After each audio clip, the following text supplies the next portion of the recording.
All right, guys, how do you overcomplicate a garage door opener button when the factory button takes a shit?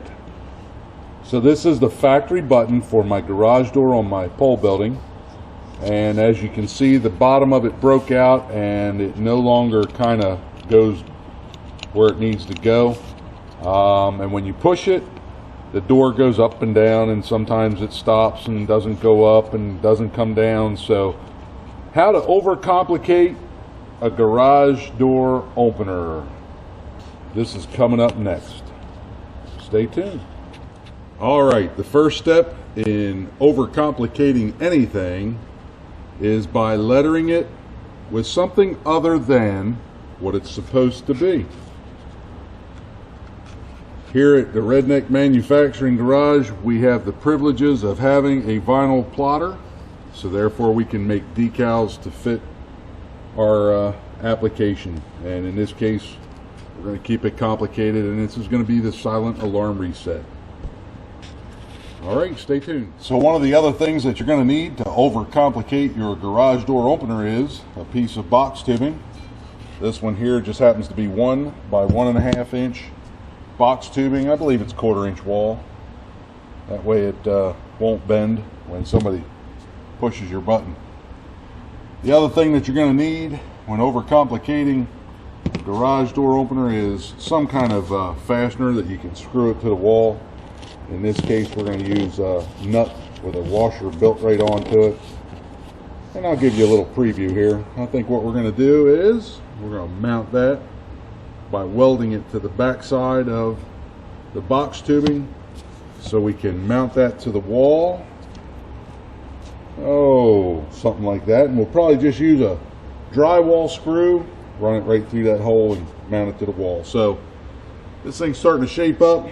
Put a lot of thought process into this, and it's gonna come together.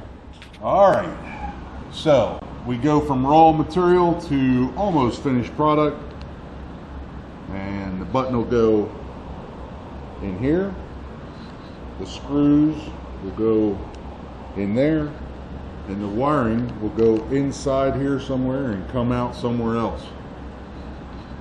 So this is the paint booth right here. We're getting there. The other thing that you're going to need if you want to overcomplicate your garage door opener is some kind of push button. So here we have a momentary button.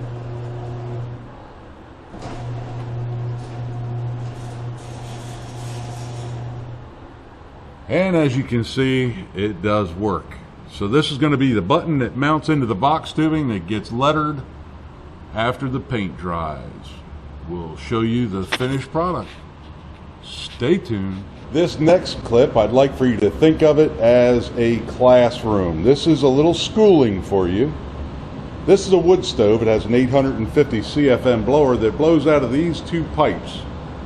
So I removed my switch from the paint booth and brought it over here, thinking that it would be a good idea to set it on top of this wood and let the hot air blow on it. But when doing so, you cannot set it on a piece of wood that is not level. Your piece will tumble down and get stuck full of particles. Now this really doesn't concern me because this is for the Redneck Manufacturing Pole Shed. But this is a lesson learned when waiting for your paint to dry. Just wait patiently. Don't try to stick it somewhere that it's not safe and get all kind of particles on it. So this is my wood cart, and I put that on there, and sure enough, it tumbled right down the wood cart, picking up every splinter and piece of dirt that was on top of the wood. And here you have it, the overcomplicated garage door opener.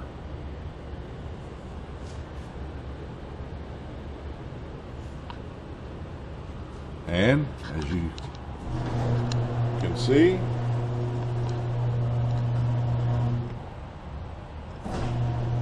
works fine.